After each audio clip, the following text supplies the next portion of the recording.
Nilambag police દ્વારા ગુનાના કામે પકડાયેલ ટાટા સુમોની હરાજી ડીવાયએસપીની ઉપસ્થિતિમાં કરાઈ। નીલમબાગ પોલીસ મથક દ્વારા ગુનાના કામે ટાટા સુમો કારને ડિટેન કરવામાં આવી હતી, જે કારની હરાજી ડીવાયએસપી આર સિંઘલની ઉપસ્થિતિમાં કરવામાં આવી હતી।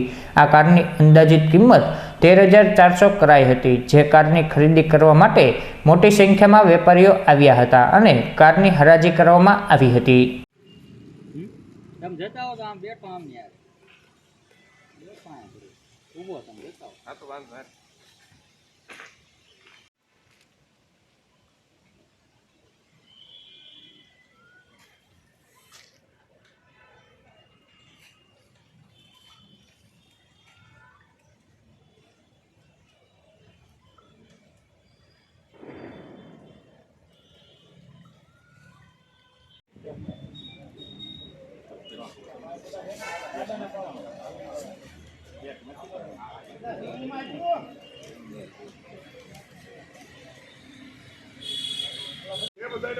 आपो आपो ना आपो हां आपी दो बोलावी एक पे 15000 માં કોઈ બોલવું હોય તો બોલી જાવ। એસે સોલંકી સુલતાનભાઈ સોલંકી એક નંબર છે ને એક નંબર 15000 એક વાર 15000 બે વાર 15000 ત્રણ વાર।